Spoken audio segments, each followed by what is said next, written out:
It's either gonna be cheap. I'll be real safe. You're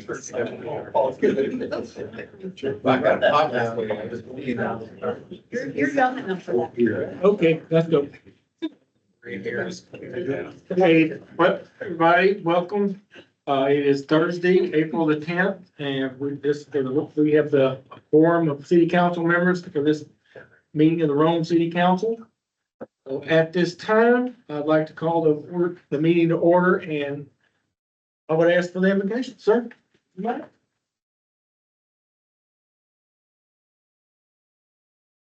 Let's pray. Dear God, we're here this evening to do the people's business.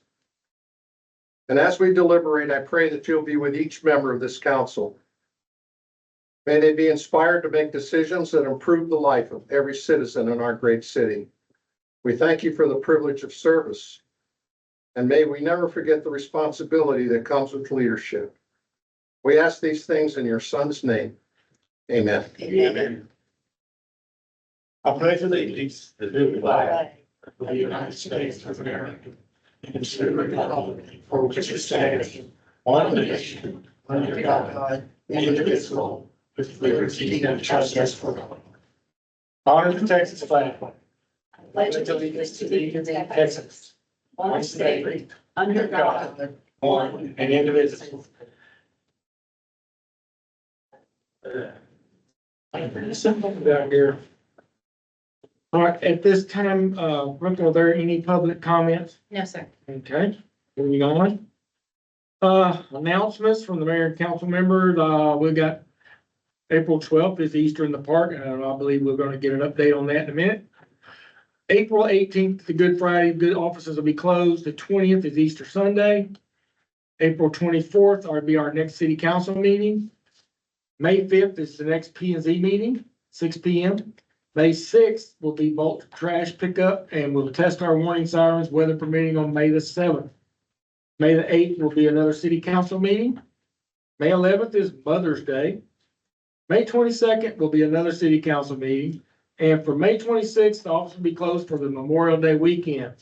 One other thing, if I've just learned today, and I'm sure everybody else already knows this, if you have to get your car tags renewed, your registration renewed, you no longer have to get a inspection. Yeah. Okay, I didn't know that, so if somebody else didn't know, there it is. Trailer's awesome. Yeah, it's awesome. It's great. Are there any other announcements from council? Moving on, the monthly let's see, on the consent agenda. Do I have a motion to approve the consent agenda? Make a motion to approve the consent agenda. Do I have a second? Second. All right, all in favor? Aye. Aye. Aye. Aye. Aye. Oh, thank you. Quickly done. All right, moving on to the monthly staff reports and the board minutes. I believe we have an update from Amanda. Yes, thank you, Mayor. Just to bring everybody up to speed, Easter in the Park is in full steam. We have been very fortunate. One of the things council had asked when we determined to take this on as one of the community sponsored events, one of the 5 that we now have on our books and in front of us, is that we obtained some volunteers and some others who want to be a part of this to partner with the city. We've been very fortunate to have Vantage Church partner with us. They're going to provide youth and adults to come forward and serve in a variety of capacities at the event. We also have both the Farmers Group and McAllen Group and Alliance Remodel that's a part of this. We have Ace Hardware that's a big part of this. And we have the Rhome Community Public Library that's a part of this. So we've been very pleased to partner with all of those individuals and entities within the city of Rome. We have planned on hand for the kids, there'll be the Easter Bunny, which is a staple at these type of events. We have also added to the roster free hot dogs and chips and water as a give back to the community and something to help benefit our residents and those that are coming to Rome as a part of this, because we have advertised it far and wide to try and drive people to the community to see all the good things that we're working on. We will have bounce houses. We will have basketballs out for the kids to play. We will have the face painter. We will also have Wise County Animal Control and another animal control entity that's going to have pets that can be adopted that day if people are so moved to take a pet home. We'll have some music. We'll have several photo ops that I'm not going to give away. I'm going to say you have to come to the event to see, but what I will do is a plug for your Public Works Department and your administrative staff. They took a concept that I put before them to get some photo op opportunities for the kids and their families at this event, and they just hit it out of the park. So they did all of the design, all of the construction, all of the painting. They'll do all of the setting of everything within the park, and just their creative bent far exceeded anything I could have imagined. So my hat is off to both sets of those parts of our team that worked on it. One of them is Miss Brooke, the other is Miss Julie, who did a bunch of painting. Evie and Christy weighed in on things, and then we had the guys from Public Works and Jesus's area who did kind of all the visioning and the cutouts. And so it's gonna be really neat. Let's work with power tools. Yeah, no, we segregate that, but, I think you're gonna be very pleased. It's gonna be a really neat event. We'll have fire trucks and police trucks out there so that everybody can interact and have some fun together. Have I missed anything? Oh, of course, Easter egg hunts. Yes, we, Probably 5,000. not. Yeah, we've got about 5,000, 4,000 to 5,000 eggs that will be put out for the variety, because I thought I had enough, and the Vantage Church folks said maybe we should get some more, so we got a few. We had a team of volunteer residents who stuffed a couple of thousand of those, bless their heart, and then we bought some that were already pre-stuffed. And so in each one of the sections of kids, we have 6 different sections of kids that we have outlined. They will have either 3 to 4 golden eggs that are going to be out there, and if they find those, they can redeem them for a special prize from all of the people who are sponsoring this event. So we hope it's the first of many. We're very excited, and we've had a really good time planning this, so we invite you all out. It will be this coming Saturday, Easter in the Park, from noon until 3 o'clock. Awesome. All right, do we have any other departments that want to report? Nope, okay. Moving on to the regular agenda. First on, it will be, we're gonna kind of rearrange the agenda for people that are here. We have a appointment to the Parks Board. Ms. Evans, do you, Thank you, Mayor. We do have a new applicant to the Parks Board, Ms. Jean Evans, who has lived in Rome, according to her application, for 61 years. That's an amazing feat in and of itself. So, Ms. Evans, would you mind stepping to the mic there and just introducing yourself to council and letting them know of your interest to serve in that capacity? My name is, well, Jean, but everybody calls me GD, so. I really usually don't need one because I have a loud mouth. But, I have served my city as a volunteer firefighter a long time ago, when women were first starting to be a firefighter. And, I got busy with life. I have 20 grandchildren and 32 great-grandchildren. And, I just decided, since I'm a little older and a little slower, but this was something that I could do for my city. And I thought it would be a good way to get to know people that have moved in that I have never met. I used to tell you where everybody in Rome lived. I only lived outside of this area for 4 years of my life. I was born in Aurora, went to school right here, Northwest. So Rome's always been my area. And I just wanted to do something that I thought would be awesome. I would love to see us get involved in more things to do with the park and bringing our community together.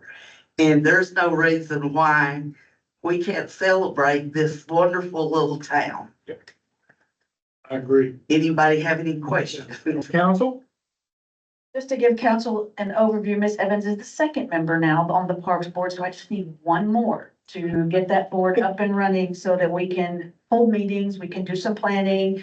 We will certainly loop in Ms. Evans and our other volunteer who's agreed to serve on things such as we have splash days coming up. We'll have National Night Out. We will have trunk or treat. We will have Christmas tree in the fall. And what am I missing, Mayor? There's one more. Oh, gosh. Yeah, we just talked about this. So there's 5 events We have total. something every season. But we'll loop you in on that and we'll see what can be done. You'll also work very closely with Public Works when it comes to the plants and things in the park and what we would like to see replaced. We've actually got coming forward to council as part of serving on that parks board, some recommendations to do some tree trimming and some remediation work. And so those are the kind of things we'll loop the board in as well. But we're very glad that you volunteered. One more little snippet about me. I am a pastor of Compassion Ministries here in Rome. We're going to be celebrating our 5th anniversary in May 4th. When all the churches were closing their doors for COVID, I opened my home to begin a church because I didn't want my family. And it has grown and we're really starting to seek the Lord for a building. Oh, good for you. All right. So we would need a motion to appoint Ms. Evans to Parks Board from council.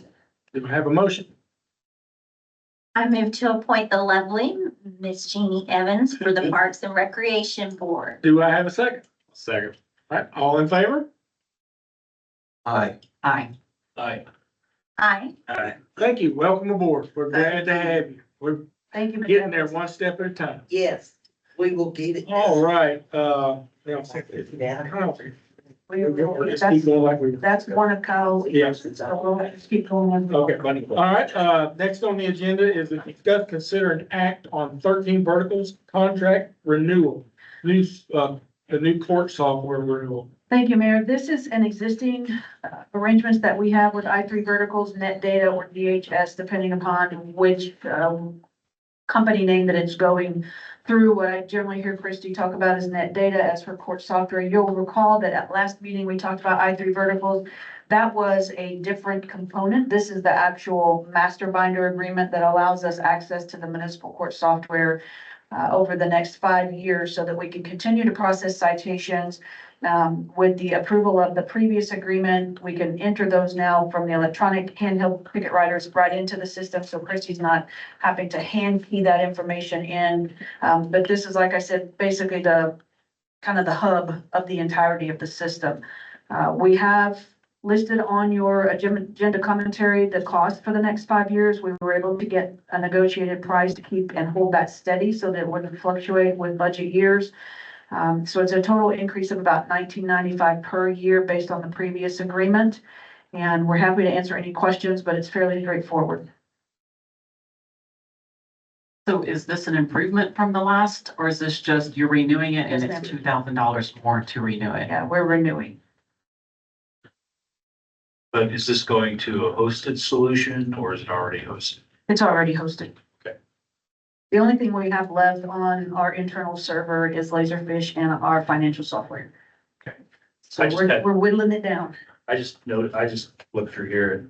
For instance, client will maintain backup media in a secure location, either on-site or off-site, and perform backup procedures as necessary to prevent loss of data in the event of system malfunction. Since they are hosted, we're assuming they're doing their own backups. The really best practice would be to bring a backup down locally to our offices so we have the data. I'm pretty sure Fulcrum oversees that as part of the rest of our obligations with them. I'm just curious if that actually exists or not. I don't think we have put it in place yet, but I have talked to Ryan Young about that particular incident. We're still, you'll notice that the packet was a little bit late getting out this week, and some of that is some server issues that we've had internally. The server that currently exists is elderly. And I know we've talked about this before, about moving things into the cloud. So we, once we get Laserfish and our financials off that server, then I think we're gonna be in a much better position for that disaster recovery. Yeah, technically, this is just a hosted solution, not actually cloud-based, but Yeah. that's a subtle difference.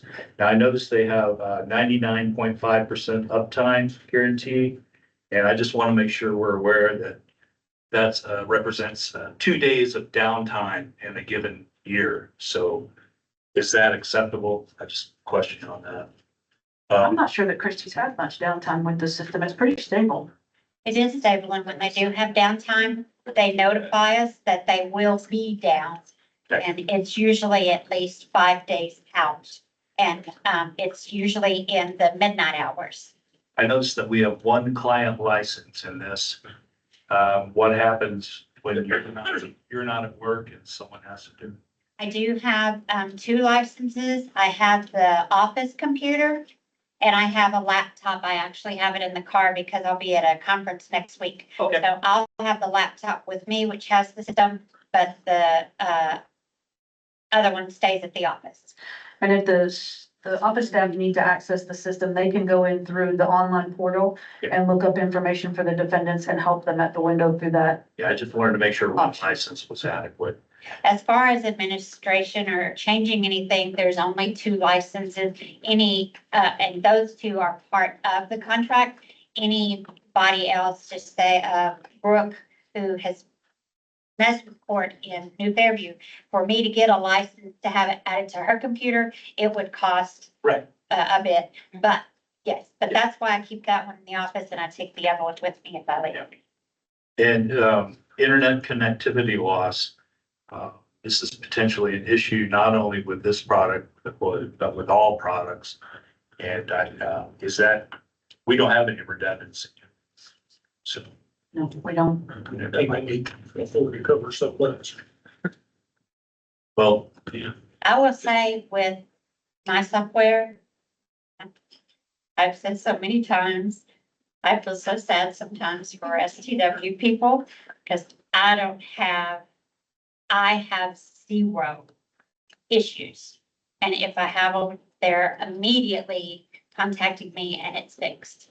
But I think I would just break one of my fingers one at a time if I had to deal with that all the time. But this is absolutely very user friendly. So this is the best software for you.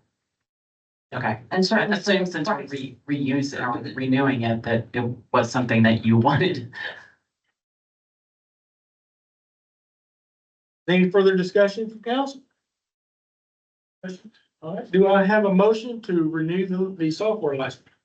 Make a motion to approve the municipal court renewing their contract with the current vendor, I3 Verticals, and accept the master binder agreement for the term of 5 years at the rate of $8,750 per year to be paid from the restricted court technology expense fund. Do I have a second? Second. All right, all in favor? Aye. Aye. Hi. Aye. Thank you, council. That passes. Here you go.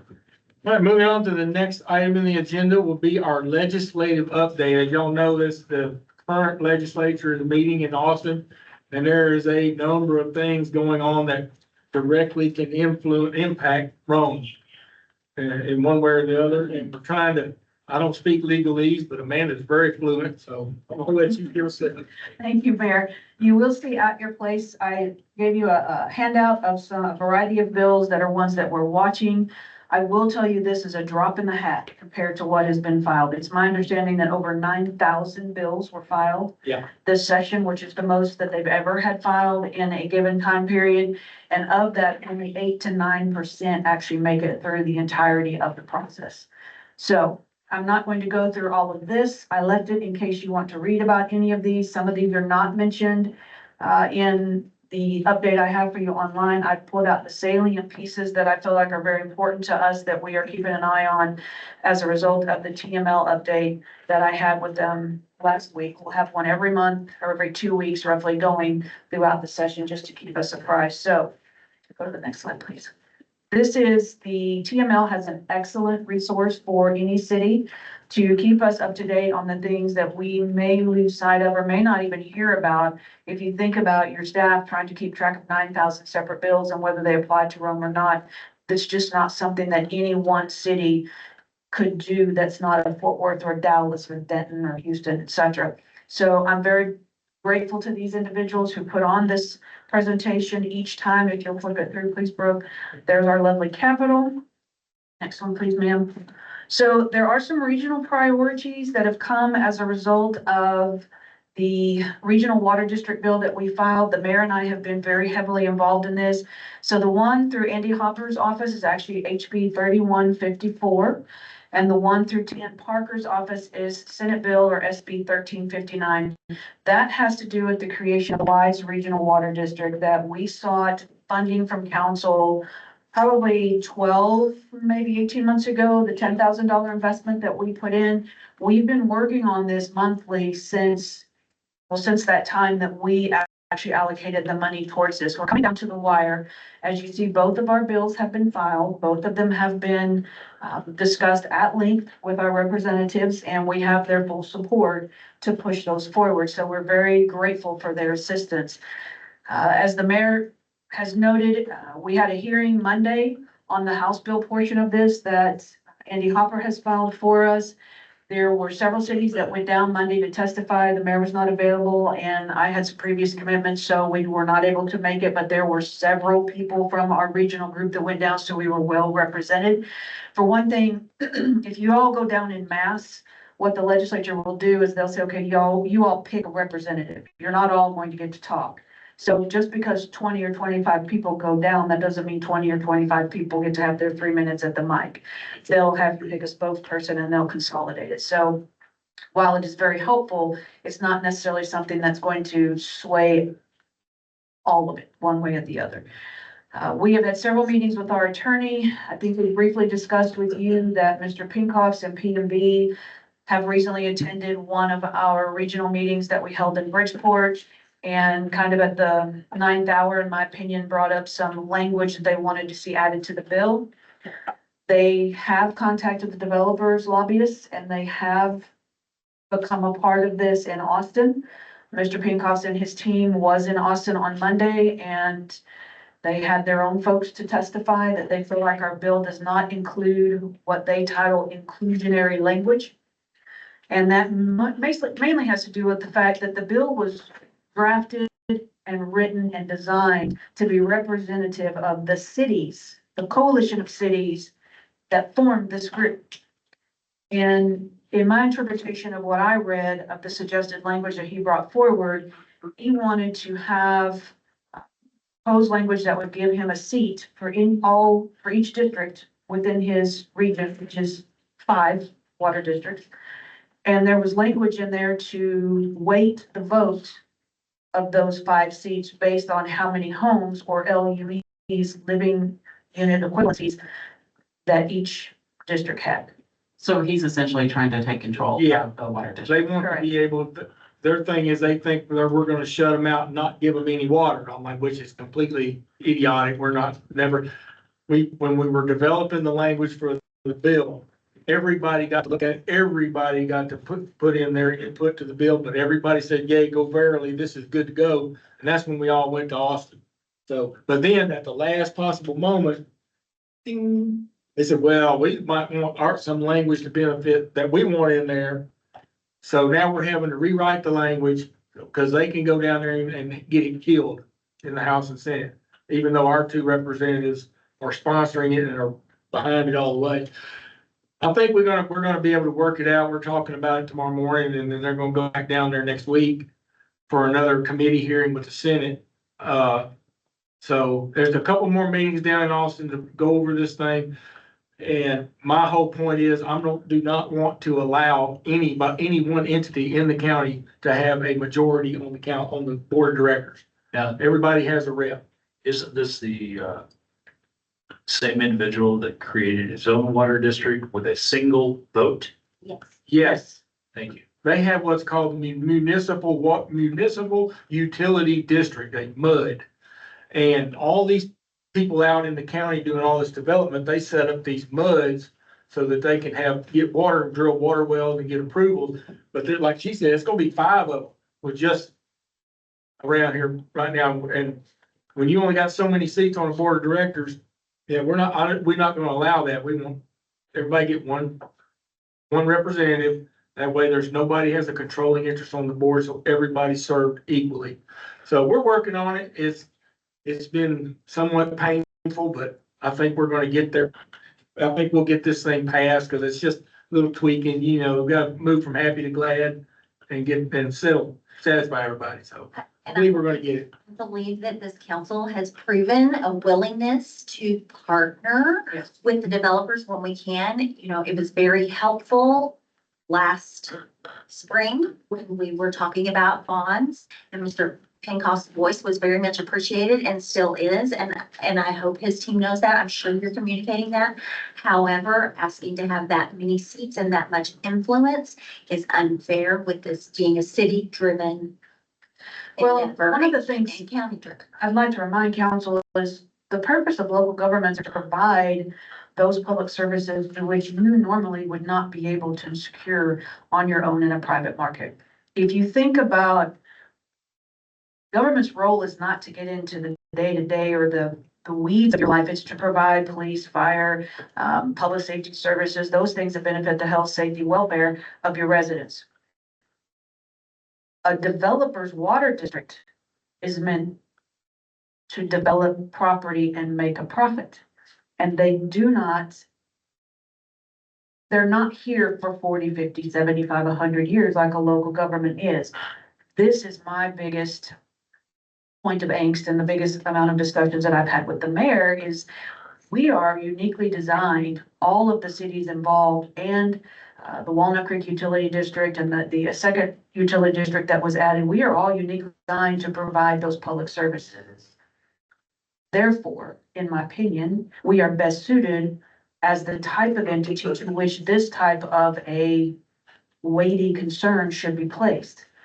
A developer, especially with a mud district, a lot of times they don't even live in the district in which they created the mud.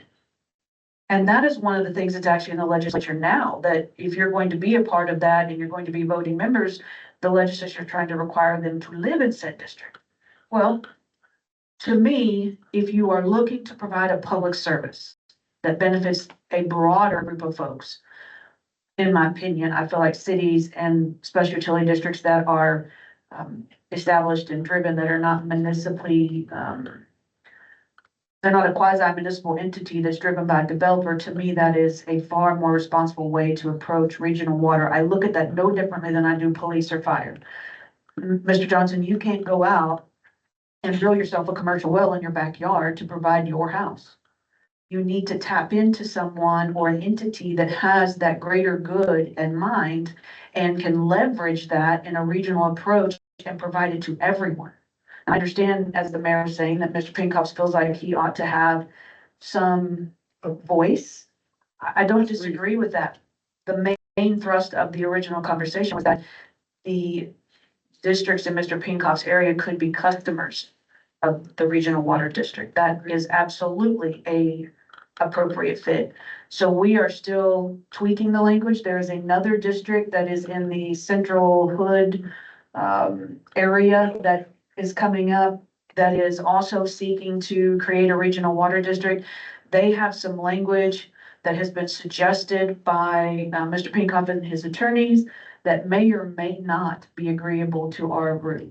So we are, to the mayor's point, we're meeting in the morning, 9 o'clock, and we're going to have this conversation to see, but I would strongly advise council to be cautious. If we enter into a approach for a regional water district for a commodity such as this, where the driving force is a development team that may not be in the region as long as your local government is going to be in the region, that gives me pause.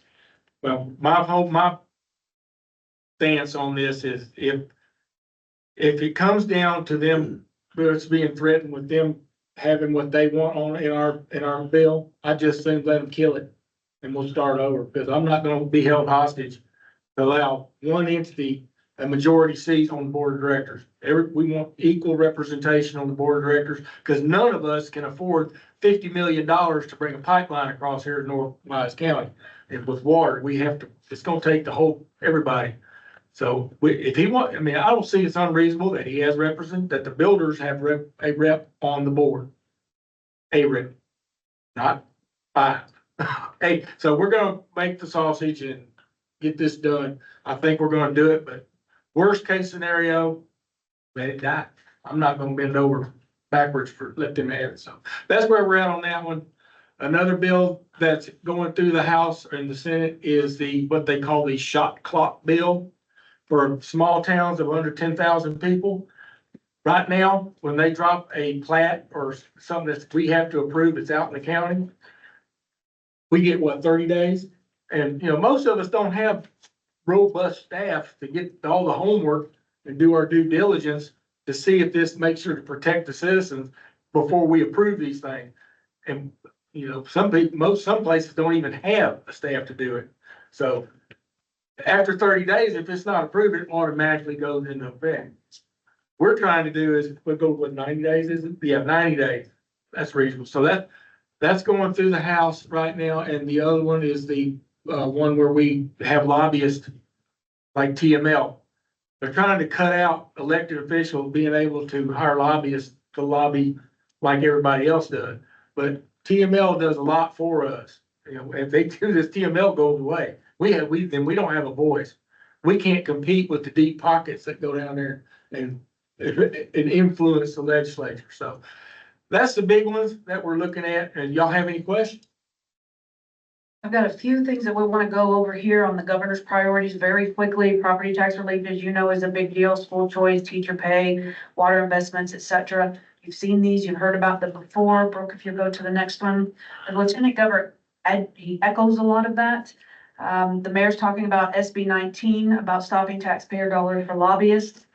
When you look at SB 19 from its broad view, it's a higher priority this time with a lower bill number.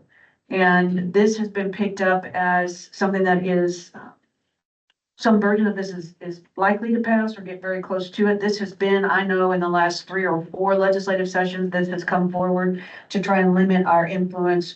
And it's not just necessarily municipalities. A lot of this has been aimed at teachers groups because they have been able to successfully have their voice heard in Austin. And I think it has angered some folks.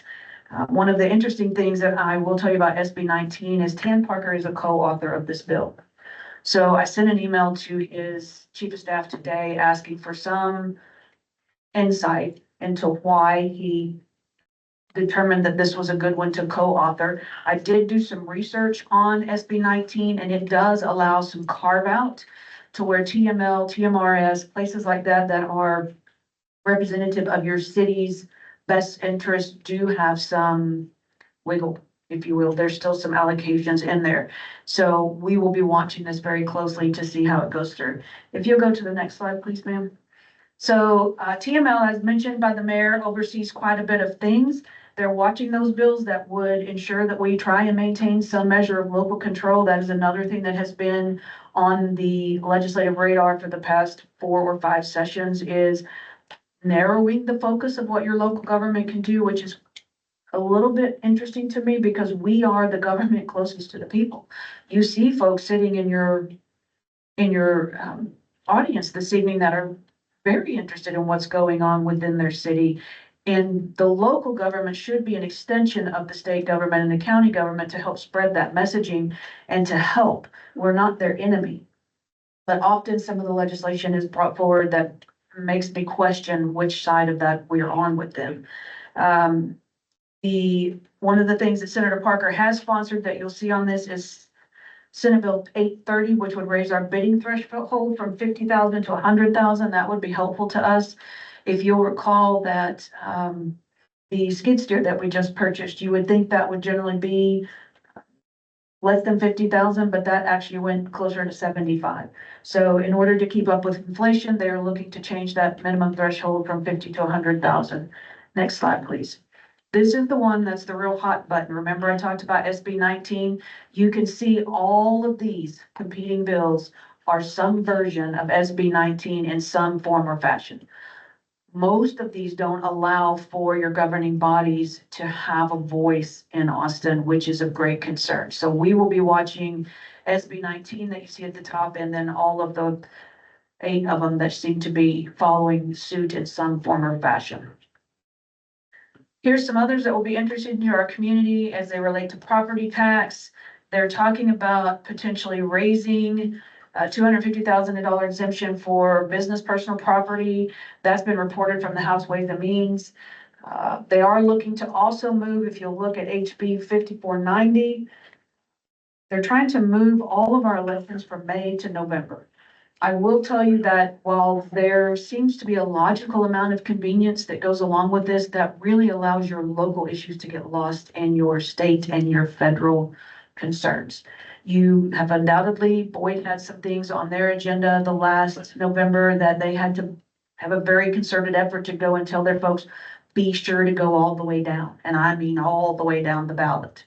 So yes, I can understand the logic that it seems to streamline the process, but it really commingles things that people understand May is generally for your local issues and November or for your state federal type things. So that's going to be interesting as well.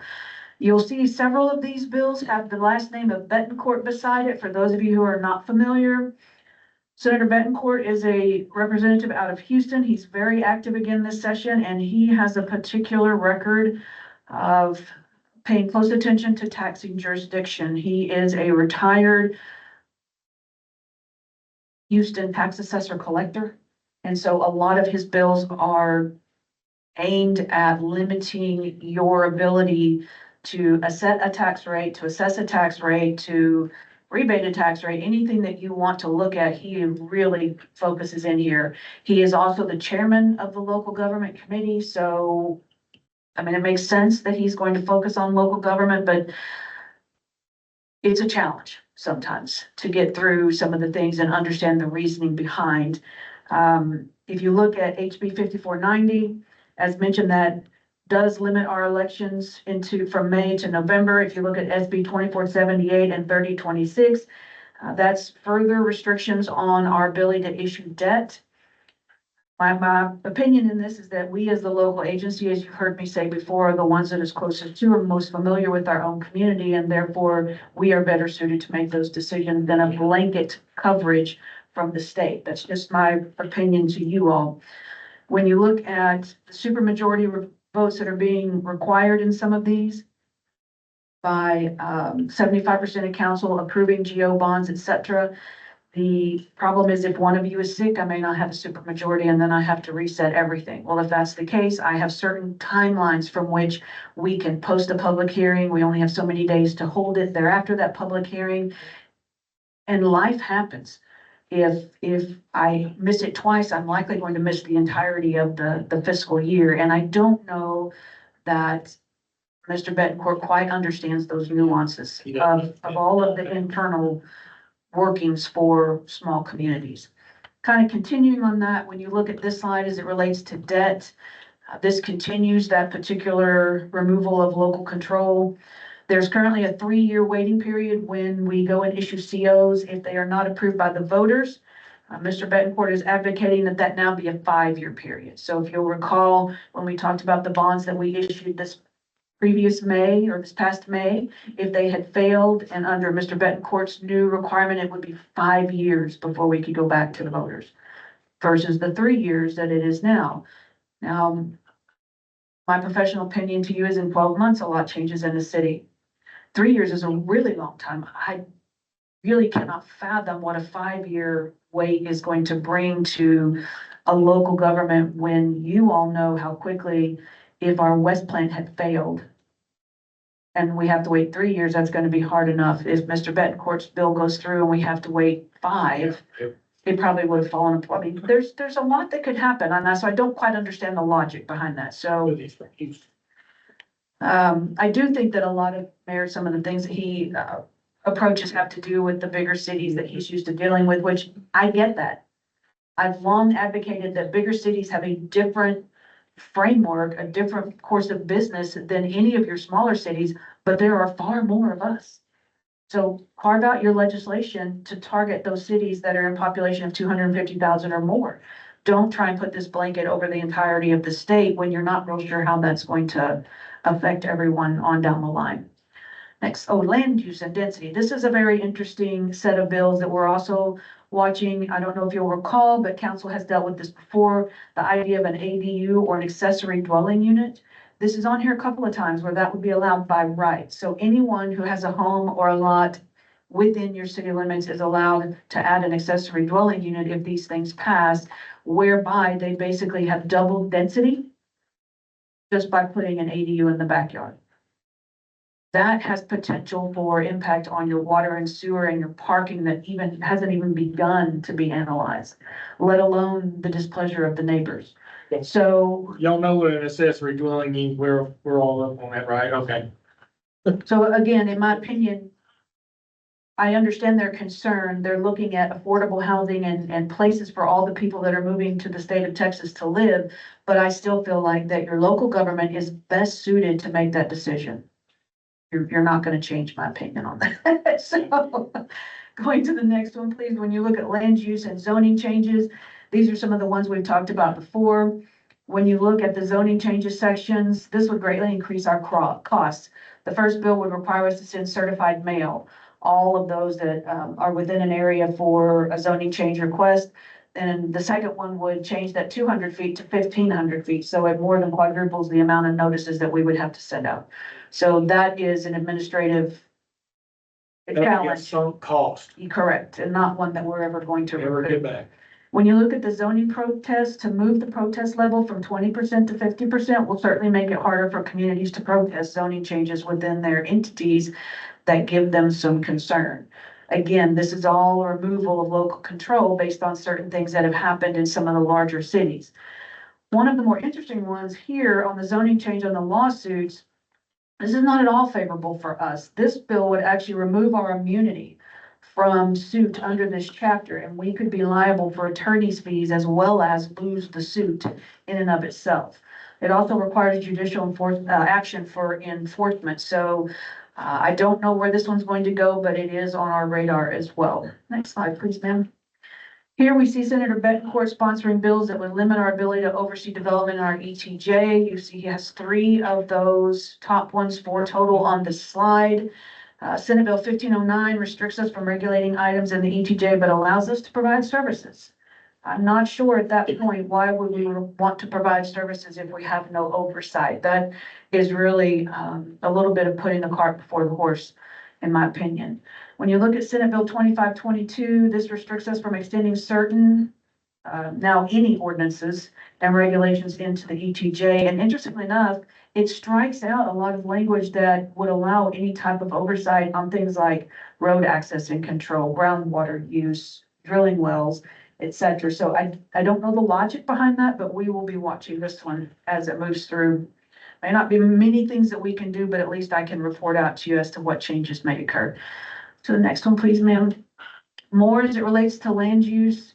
Senate Bill 1882 places public hearing requirements, timing deadlines, and time limits on development moratorium. So if the city council said, okay, we're going to pause any development for X number of days, which you certainly have the right to do, and certain cities have exercised said right, then this requires you to hold a certain amount of public hearings in a certain period of time, and then it limits how long you can list that moratorium. It tightens things down a little bit more at the local level. HB 3275 is pretty self-explanatory. I'm not sure why they want to regulate commercial building minimums. Parking's always an issue for most commercial buildings. I know in previous sessions, there's been much discussion, and our engineers can probably echo this, that parking is a nightmare. And structured parking is god awful expensive. So the next time you're driving in some sort of an elevated parking garage, I want you to think about every space you drive by. The last time I priced that was $15,000 per space. I'm sure it's gone up since then. So people don't want to have to provide additional parking, but it is often needed. And so surface is the most inexpensive, but elevated is the most compact. So I don't know, again, I don't know Representative Richardson and what the logic is, but that's an interesting to keep an eye on. SB 1567 is often aimed at college housing towns. College Station is one, much like Denton back in the day, that brought forward a lot of legislation to limit how many people that were unrelated, unmarried, could live in a house. So you wouldn't end up with one house with 3 bedrooms with 20 boys or girls living in while they went to school. So I'm assuming that this has something to do with that still yet today, but it is likely not going to affect us too much. It's just an interesting piece. All right, moving on to additional land use and permitting, HB 3299. Something here that you may recall from the 86 legislative session that they passed a law that now no longer allows us to regulate building materials on the outside of a building. And this now gives us back that right for commercial buildings. Does not have to do with residential, but it does follow with commercial. So it'll be interesting to see if that passes. HUD homes, when you look at the manufactured home component, this would require cities to have an area within their city limits that allows for a manufactured or modular type home. I will promise you there are multiple cities in the Metroplex that are going to be in opposition to this bill. So we will see what happens with that one.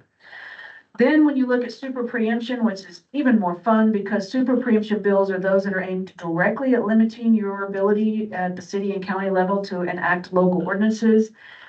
This is very broad. On HB 5203 and 5266, it allows the Attorney General to investigate any alleged violation of law by a local government.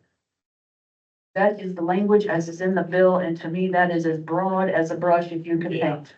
It's good. Man. And thus, if they find you guilty, they can withhold tax payments for the city and dictate what the city may set as their tax rate for the next 5 years. Still, not sure what the reasoning is behind that one, but it will be one to watch. Now, moving to public safety, there are some here as it relates to immigration enforcement, active shooters, etc. This is interesting that they want to restrict where cities can acquire drones from. I shall assume to prevent spying. I'm sure there are several opportunities for that with drones that have gone up. Next slide, please, ma'am. But looking at elections is one, as I mentioned to you earlier, this is another companion bill of SB 1209 that moves our May uniform election date. It has been voted from Senate State Affairs, but I don't know if there's been any traction on the House side yet. Then looking at utilities, and as you can tell, this is an abbreviated presentation. So I know this seems long, but this is shortened for your particular review because not everything applies to us. When you look at SB 7, water infrastructure, of course, is of great interest. The low number on this bill should tell you that it is of great interest to the governor, lieutenant governor, and to Senator Perry, who is the champion of said bill.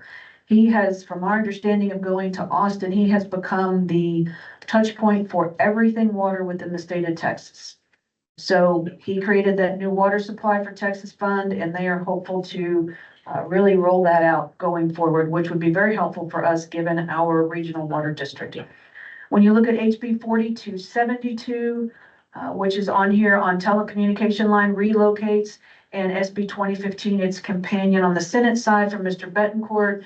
I think what troubles me the most on these is that it puts any relocation costs at the foot of the municipality, not at the commercial entity any longer. Why? I don't know why that would be. Yes, thank you. I'm trying to be polite. Yeah. Okay, now, open government, of course, all things that we are all interested in. There are several different bills here that would impact the things that we're doing as it relates to public meeting notices, but one that would really be of concern to us is Senate Bill 2485, again by Betancourt, that would require that we broadcast. Right now, we have on our agenda that we do provide that service, but interestingly enough, when I pulled the bill up and looked at the language, there currently exists, it says that that a city may provide telecommunications or transmission of their public hearings or their public meetings. And then it says, it goes on down much more wording, and then it talks about if you have a technical difficulty, that is an excuse or a pass, if you will, for lack of a better term. Well, Mr. Betancourt has struck all that out of the bill. Now it says that you absolutely shall provide it, and there is no allowance if you have a technical issue. And no money to do it. No, but there's also oddly enough, not a penalty associated with it. So I'm not sure what we would do in the event that our systems go down. As you know, technology changes, and Mr. Loftus can 100% speak to this on the yearly.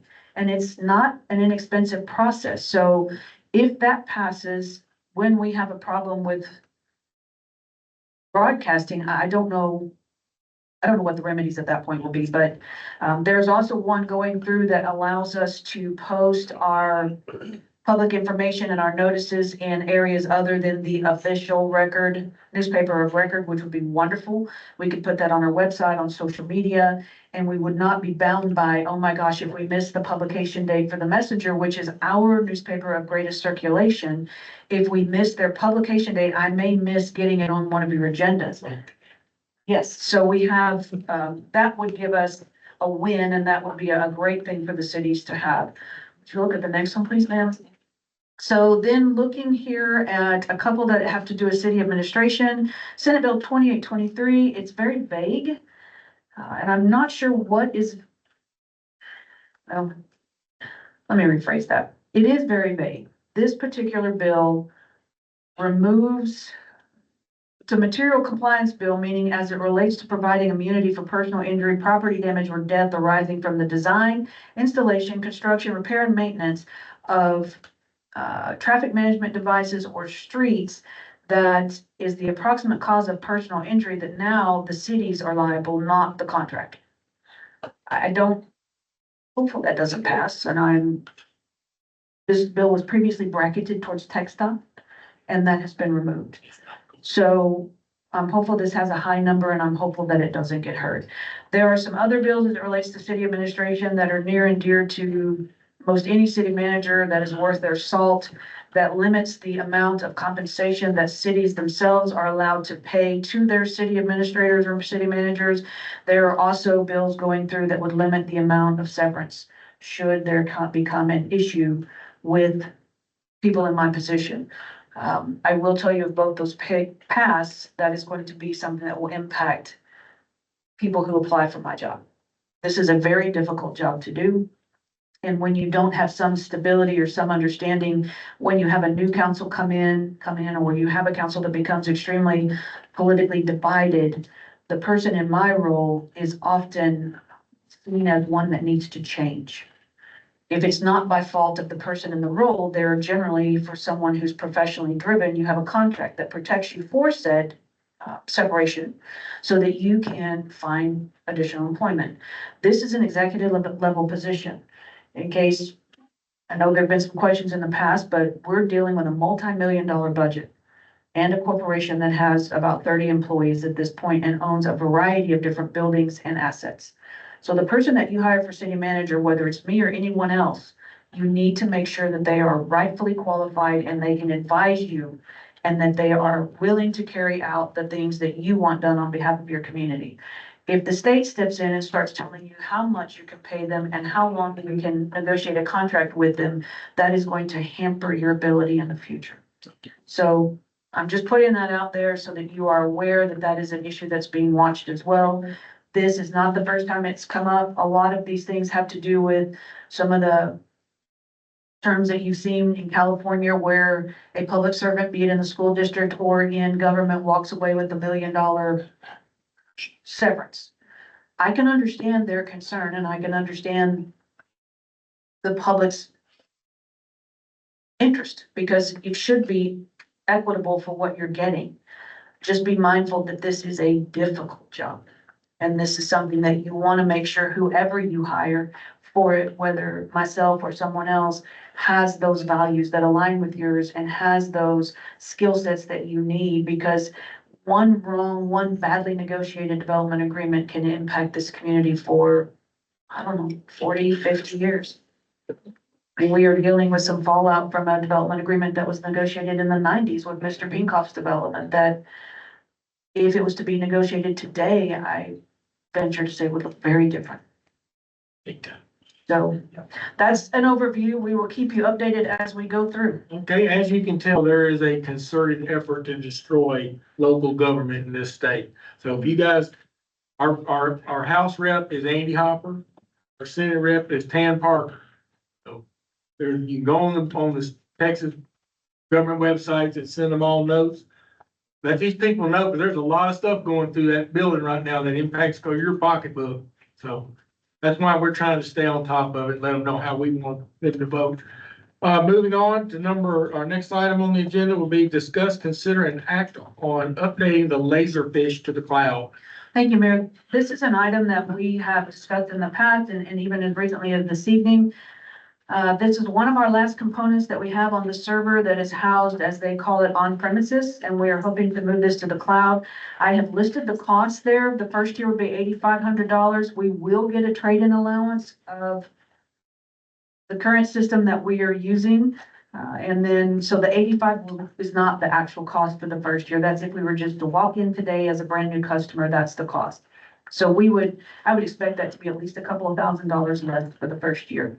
By moving Laserfish to the cloud, we will not only have the ability to get it off that server and move it into a more secure environment, but right now, Laserfish is, because our file set is so large, it is bogging down our financial system that is also co-housed on that server. And it will take Brooke as long as an hour to process 10 checks. So it's horribly inefficient. I will be talking to you at the next meeting in April about what a new financial system that is cloud-based looks like and the costs and the pros and cons of sticking with STW and getting some feedback from you. But this is one of the requests that I have before council now. We do not currently have this budgeted. However, we do have the funds from which to pay for said move in our general fund, and I could make a budget amendment for you all if you move forward in this direction. Again, if it's going to the cloud, we need to see if we can have a local backup. And possibly, again, redundant communications for the internet. There's one other item here on this, where it reads customer's obligation to designate an IT contact and provide the name, phone number, and email address on the registration form. Is that established at this time? And who is it?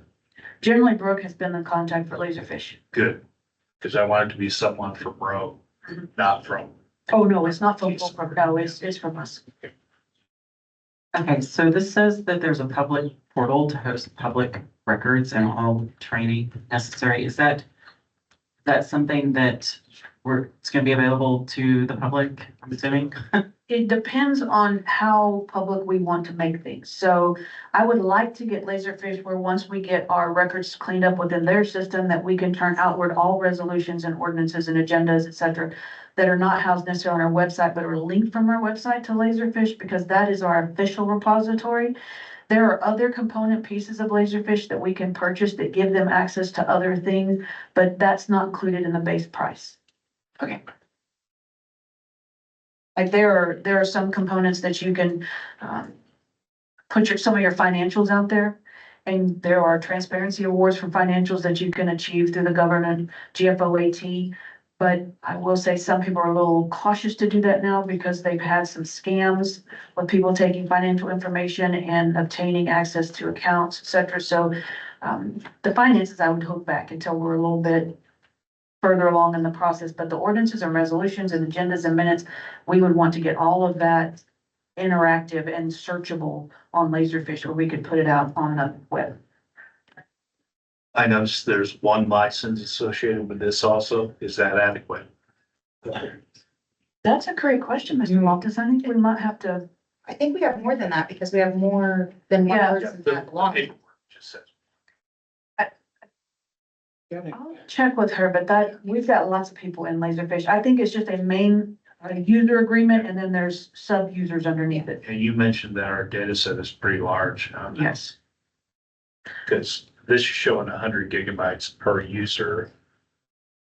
I don't know what's on the server itself. This was just some information we have trained from Fulcrum. What we've not done well in Laserfish that we've got to get better at is setting retention deadlines so that the documents are automatically removed when it hits that timeline. We just don't have the manpower yet to go back and fix that. So that's one of our next evolutions. You'll recall when I first started, we had boxes and boxes in City Hall that we had to get a handle on the paperwork. So we scanned everything that looked like it had historical or current value. The rest, we have obtained destruction orders and we have moved through the Secretary of State and we have destroyed the documents that we're not legally required to keep. I think this is a good idea, especially if it's bogging down your y'all's financial software. It's not just it's the financials as well, but there were 3 days today that we were having issues with people being able to pay utilities. because we can't, it just sits and spins and we can't do anything. All right, is there any other discussion? It does say on page 5 of that agreement that the municipal site license includes anywhere from 1 to 100 licenses, user license. Then it has the number 1 to the right there. So. We will certainly email them tomorrow and find out. I think that's the, yeah, the font. Yeah. Okay. So on. All right, if there's no further discussion, do I have somebody want to offer a motion to approve this? I make a motion to approve the option to move our electronic repository system, Laserfish based environment. Is there a- Okay, we have a motion and a second, all in favor? Aye. I, All right, thank you very much. Let's move to the next item on the agenda would be our update from Mr. Kimberly Horn. Yay. Thank you, Mayor. As On the Kevin makes projects. his way to the podium, and Chris, they can provide you with some updates on the projects and things Fix that. to date. They have their own presentation that they're going to provide to council, and Kyle, if you'll just make sure your mic is turned on there, sir. There we go. Can you hear me now? Yes. Okay, great. I appreciate y'all moving things around for us. It literally took almost 30 minutes to get out of downtown today. So, chaos. Hopefully everybody makes it down to Fort Worth though for Main Street Arts Fest. This will be a good event. So, we're here today to give an update on the 3 bond projects that you have ongoing. So to start out, I'm going to give you an update on where we're at on the West Sanitary Sewer Main improvements. So to date, we've completed our conceptual design study, basically outlining the alignments and pipes that are going to be relocated. We've also completed survey, and then we've walked those alignments as well. So we're in the process of going through final design, and then we'll shortly be submitting plans for the critical tech stock crossings. And as soon as I get to the schedule here in just a minute, I'll explain kind of why that's important and why we're going to submit that a little bit earlier than other things. So those are services ongoing. I'm going to kind of walk through schedule because I know everybody's really antsy to see construction starting on everything. So for the sanitary sewer improvements, our current design schedule is to complete 90% plans by mid-May, final design by the end of May, which would have us advertising for construction starting in June.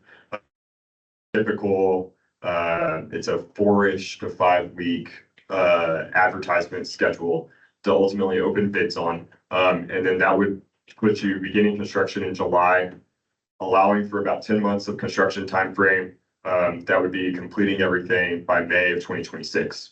Now, the one thing that I'll note here is you'll see kind of, and it's a little bit harder to see, but on this, the bar chart schedule there, you've got TxDOT permitting down at the bottom. So TxDOT permitting can take anywhere from 60 to 90 days. And so they don't need a full plan set in order to approve your TxDOT crossings, which is why we're prioritizing those crossings now. We'll go ahead and submit those plans. And ultimately we could begin construction of the sewer mains. We just can't start any of those TxDOT crossings until that permit is approved. So not anything huge that'll hold us up, but where we're at design wise, and then making sure that we're giving plenty of time for construction timeframes as well. Any questions on the sewer improvements? Okay.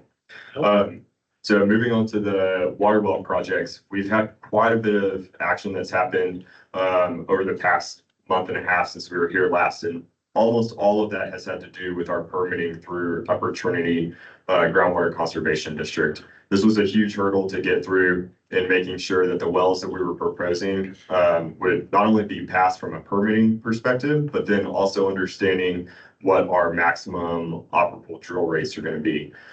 As you know, there are quite a few wells that were drilled in the PMB development, and some of those have kind of gotten in the way a little bit of what our operating permits could be.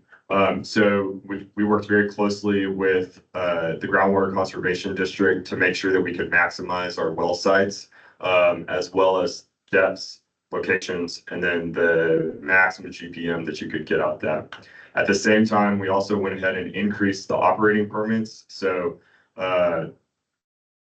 there's kind of two usage permits that you're allotted. You've got your historic use and then your operating. And so by increasing the operating levels, we're not taking anything away from the historic use for any of your existing wells. So this adds capacity to the amount of water that you can pull from the wells, offsetting some of your supply from Walnut Creek. So we've also gone ahead and have survey completed. And so right now we're in the middle of design, coordinating with drilling. And then the real critical path item here is ultimately going to be TCEQ permitting. And I'll kind of get into that on our schedule. So right now we've got our wells lagging slightly behind the sanitary sewer improvements. So 90% design wrapping up closer to the end of May. We've got bidding beginning in, or final design in June, and bidding kind of starting towards the end of June. The reason why bidding will lag a little bit after we've wrapped up final design has to do with TCEQ permitting. So TCEQ is allowed 60 days for review. We cannot begin any drilling on those wells until we have TCEQ approval. We can go ahead and bid the project in the meantime, understanding what a lot of their requirements will be and things like that. So there's limited risk to bidding, but you can't start your actual drilling and construction until you have that TCEQ permit. And then the other thing that's that you'll see here, so I've got construction on a well. It takes roughly 7 months. The unique thing about well design is that final design isn't actually completed until the well is drilled.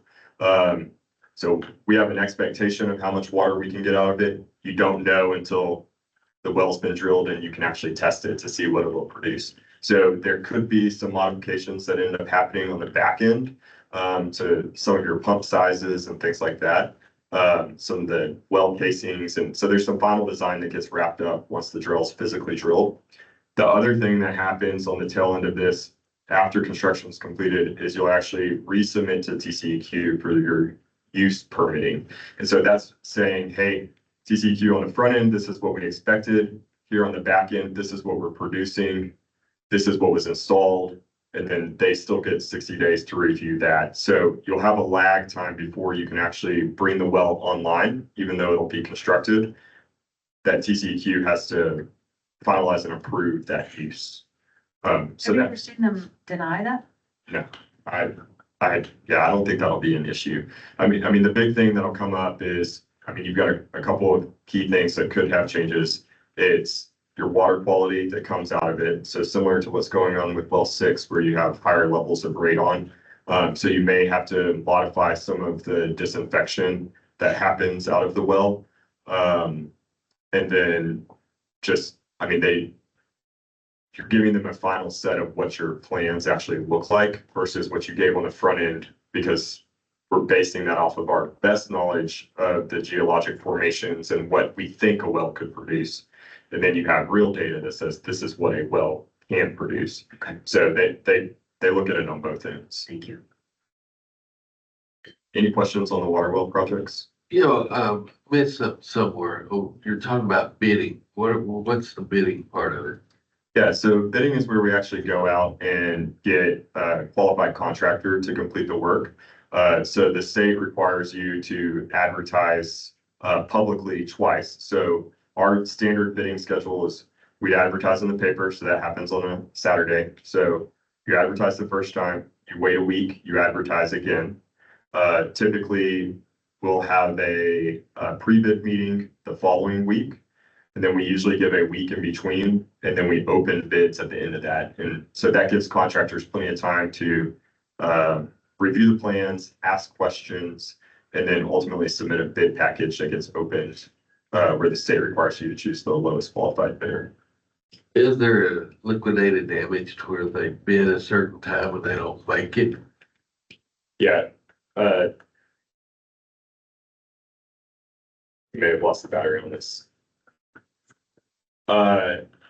Yes, so in the contract documents, what we'll do is, so I've given construction timeframe estimates here. Give a number of calendar days that they're required to to construct within. And so if they're unable to meet substantial completion by that calendar days, then there are provisions in the contract that you could charge liquidated damages for any. But usually those are based off of the total cost of the project. So there's guidelines that most cities generally agree to.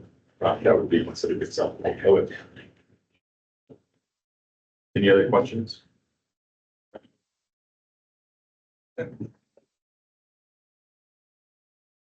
All right, There you go. perfect. All right, so I'm gonna go ahead and jump in and talk to y'all about the wastewater treatment facility, kind of give an update on that portion. So previously, just kind of reminding, we've submitted our application for discharge to the creek and through the state, so the application's been submitted. We went through the first step of that process is do the intent to discharge to waters of the state. And so we completed that. That portion was posted in the newspaper and completed per TCQ. So we're now approaching the next step is actually the notice of preliminary decision. And so what that step actually holds a lot of steps through TCQ side. And so they have to do their technical evaluation of checking their water models, their state water models, their river models, and that's the part that's where we're at right now. And so we've been following up with TCQ, just trying to keep tabs on what have you done, where are you at in this process? And Let me cut to a chase that a lot of folks are asking the question. Can the bidding process and the other things run concurrent with waiting on TCEQ? Because we've got folks that, when we talked about this last May, we thought we'd be under construction by now. And I know that I vastly underestimated how long this would take. I know we've also talked about keeping this at the forefront and pushing it as fast as we can, Chris. So when are we gonna see dirt turned and bid let and all that other good stuff? And That thing needs to be replaced. If we get a lot of rain, we're gonna be back where we were with that thing overflowing. And it needs to be, we need to get that done. so can it run concurrent? absolutely. So let me shed some light on that. So the discharge permit is not going to hold you at all, right? So this is running in parallel. This is just important for the city because what really we're after here is not, you already have a permit. You already have a permit in place. Once we submitted, you are no longer on the shot clock. You are part of the process. And what I mean by that is you already had a phase 0.15 MGD granted to the city of Rome, right? So we're not after that first phase. We're not after, we're already granted that we can operate under that condition. But you've got October and November up there for, Yeah. so is that just getting the permit renewed? Can we go ahead and move forward with bid and all of that other stuff before then? So once you've started with TCEQ, you can have this process run as long as TCEQ needs it to. You continue operating in your current phase and it has nothing, it will not stop you from building and the bidding and So construction. you're saying you have a second slide that says what we're doing right now while we're waiting? Yeah, that would be talking about the design side. This is just the Okay. permitting side. Okay, let's roll. Next slide. Yeah, so it mostly just, this is a long process. This isn't a process that anyone in this room controls. It is TCEQ, but we are after, the really big purpose of this permit is to get you a future on that side of phase 2, phase 3, where you can go. It's gonna be a while. So the modeling portion, TCEQ is down to 2 modelers. They're 6 months behind right now. And so we don't expect to have the second posting until November, right? That doesn't even get us the granted permit, but I think that's the important part. I just want to give a message of it's not something that's going to slow you down design or construction. You already have a permit in place, but you are investing in the city of Rome's future and what you can do in that side of town. So it's good, it's important. That's the potatoes. Let's get to the meat. To the meat, all right, there we go. So, last time we met, we were, just got after 30% design. We have well beyond that. We've, met the Southern Electrical Partners, got geotech started. Geotech has been finalized. So basically data collection has been fully been completed. We've been running with that. We've already went, just like Kyle's talking about, started that shot clock with TCQ Keating, trying to go after construction approval, right? It's because they have 100 days to review that document. That they can review it in one day, but they could wait 99 days and do it in one, So we wanted to get that clock going, running that in parallel with, like Kyle was talking about, is we can go ahead and get bidding, we can finish our contract documents. We just can't start to turn dirt. So we wanted to start moving that up and getting it going, even though it's advertial. So we are meeting with the city next week just to finalize 90% design decisions, go forth with that piece of it. Once we've got that squared away, we'll be starting the bidding process soon after, about June, and then finishing that bidding process, getting awarding contracts, things of that nature in July, and moving forward with construction. So if we have a wet, rainy season and that plant overflows again, you say the TCEQ won't come after us for fines and penalties? Or are we gonna be too barred on that? I can answer that. Go over there. Next year.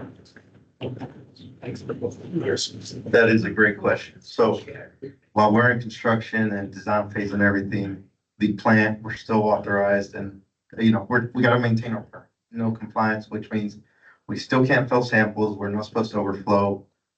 All that's still normal, but the only difference is as we are moving along in the design, construction and everything else, all the cost can relate as an SEP plan, if approved by the state, that we are currently doing something to fix the problem.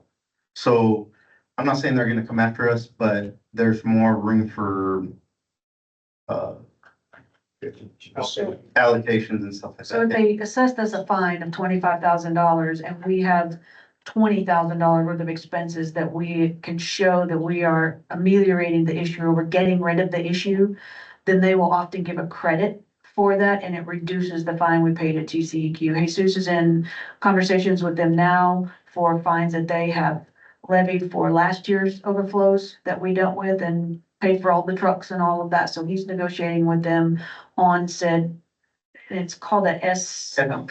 SEP. I don't know the acronym, but I But know it by heart. he's working through that as we speak on the previous rainy season. So far, I know we all need rain. We haven't seen just a plethora for this spring. We're keeping our fingers crossed, but he also has a lot more infrastructure contacts and backbone put into the current plant to try and head it off so we're not in such the position as last time. But again, they could assess us, but they are looking at what we're doing and they look at it a lot more favorably by saying, okay, Rome now is in process. They have the engineers engaged, they have issued the bonds, et cetera, et cetera. So that does weigh very heavily in our favor. So Hoping to have this thing done by the fall. So if we have, they fine us $20,000 and we've paid Kimley Horn however much, 100,000, we can take, not take it from Ostensibly, them, yes. but I mean, Use in it as a theory, credit. yes, we Okay. can. So that's possible. some of the things that we are showing and the fact that we have great movement in our progress to replace that plan, I think is going to be very pleasing for TCEQ to be apprised and to move us through on those things. So I'm not particularly worried about that in that regard. I know that Jesus has done a lot of work to get his guys oriented to get that plant as prepared as it can for this spring. And then Kimley Horn is pushing as fast as they can. And unfortunately, TCEQ is a little bit like TxDOT. It's a challenge. Well, the citizens voted on this to pass the bonds. I just don't want them to get stuck with a bunch of fines Right, and I will, can't give you 100% guarantee, but I will say 95% that's not gonna happen.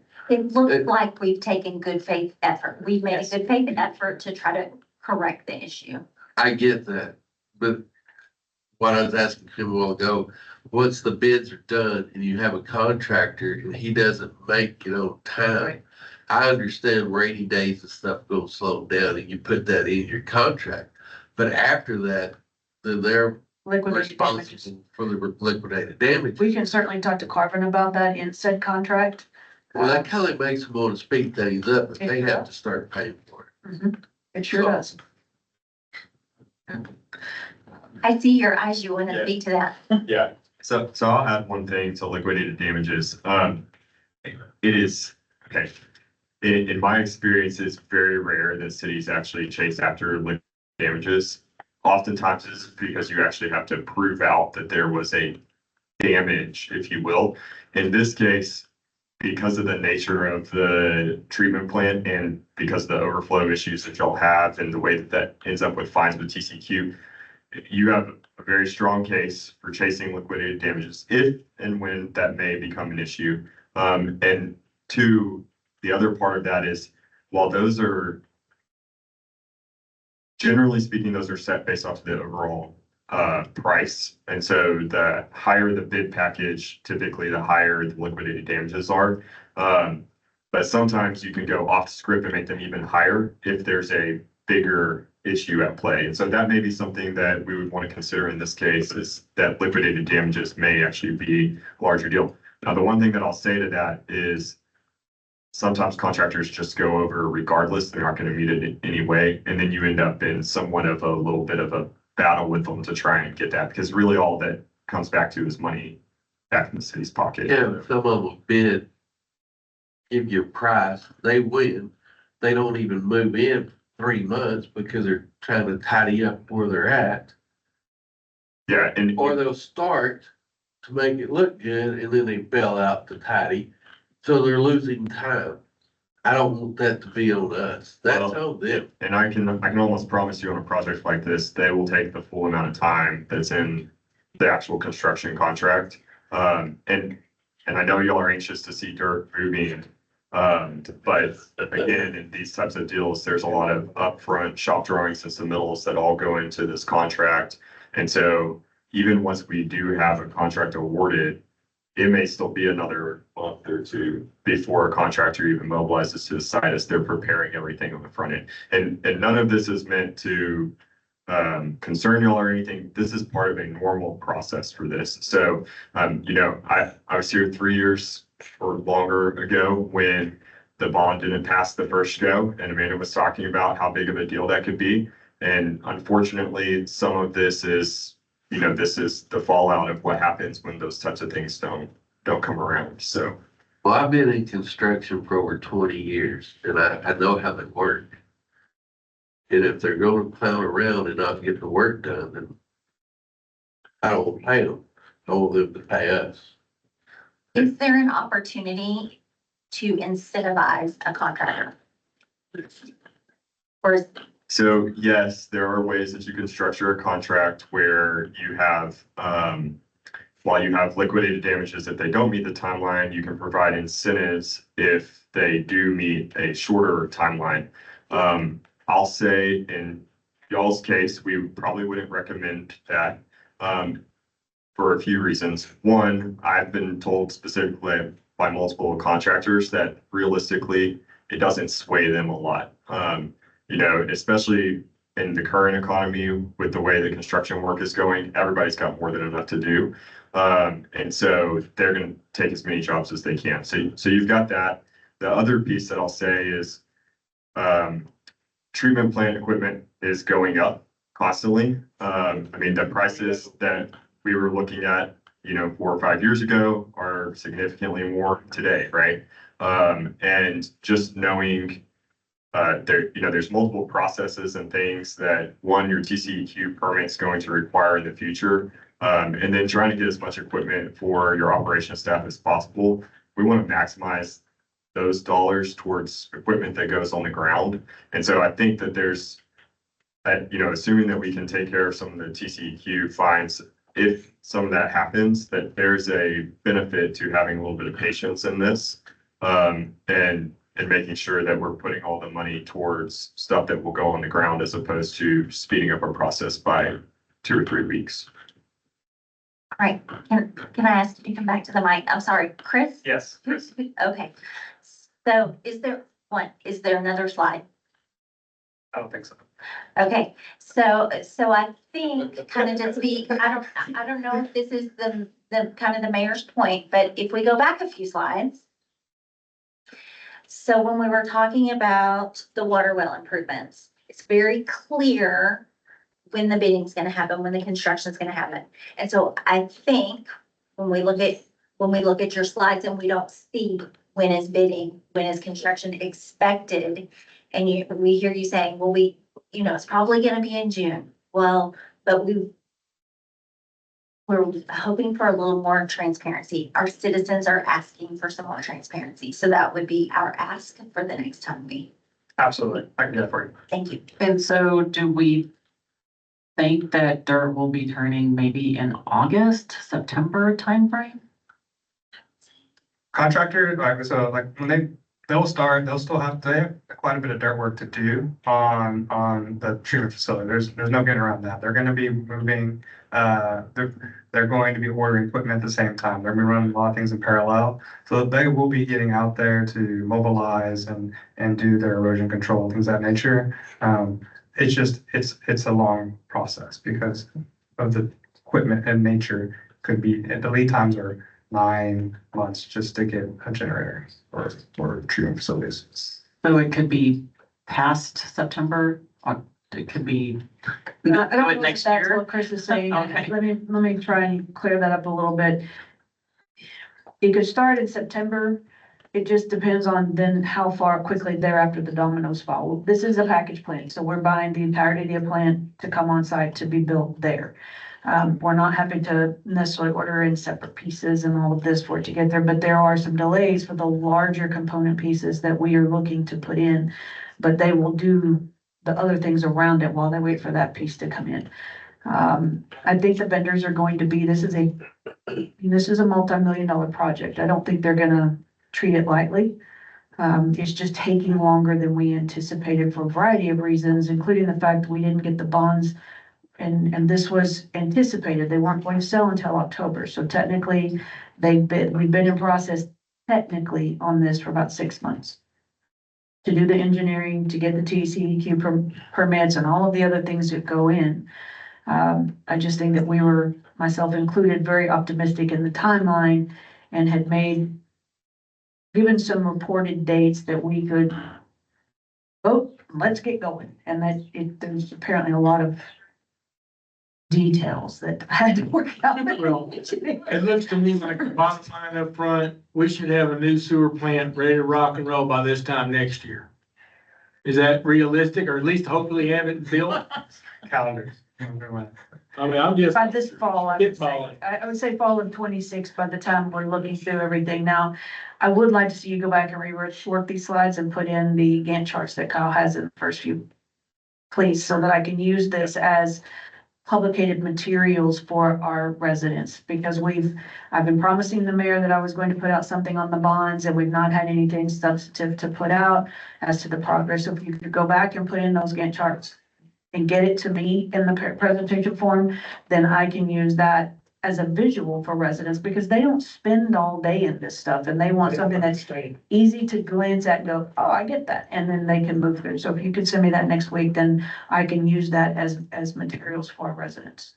Yes, let me just clarify and make sure I'll get as much as I can right now so that I can get that to you ASAP as well. TCQ, right, started approval in April. So April, right, May, June, July is when we'll have that piece from TCQ, the construction approval. We're gonna be bidding in June. We talked about is 4 to 5 weeks. So that gives you July to be completed with bidding. And so you'll be awarding in the either council meeting of July or August at the latest, moving forward with that piece. And that will get you going in construction. So then construction of this time frame for this size facility is in the realm of 15 to 18 months is what it will take. Okay, now, I mean, I get it. We just have to be able to answer the questions that people are throwing at us that may or may not have all this information, because most people saw, they voted for the bonds, they want to see dirt turning. Yeah. Okay, I get it. Okay, I know this stuff, there's a lot of stuff you can't count on. There's a lot of, you know, tangles for your feet all along the way, but if you could help us with something we can give our voters, that'd be great. Absolutely. Okay, so the 90% design meeting happens in April. Next week, it's next week. Okay, Okay. so on the previous slide with the water wells, when it was 90% design, May 23rd, it was done. These are apples to oranges types of Okay, projects. so- Yeah, So so we're not talking Yeah, few not few even- more weeks to no. final design. not even close to the same type of Okay. project. Just think of the With- complexity of the different projects that you're putting in Yes. True. and the Yeah. costs. It's so a treatment plant and just the number of components involved and everything that goes into it, wrapping up and making that last bit is very, very different than a water well or a sewer rehab type of project. And Jesus will probably have way more comments going through that than what you might on another. So the one other thing that I just want to add before this, before we wrap up is,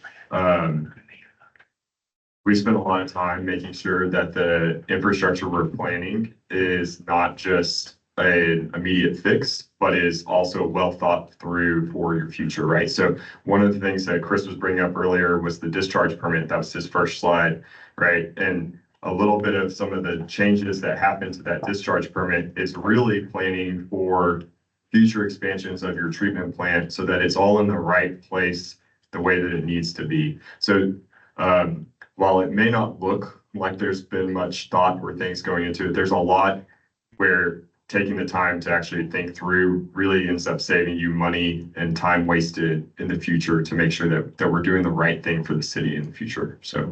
Okay, got it, brother. Appreciate it. Thank you much. Thank you, guys. Thank you, guys. All right, and, Can I say one more thing? yeah, go ahead. Please don't think that we're questioning the amount of thought or the quality of work or anything like that. We just want to be able to give people answers. Absolutely, I totally understand. Yeah.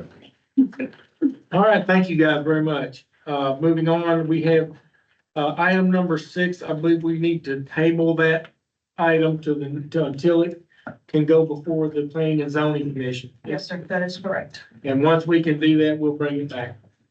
Does anybody want to add something for a future agenda item? I was gonna put in there, oh, yes, sir.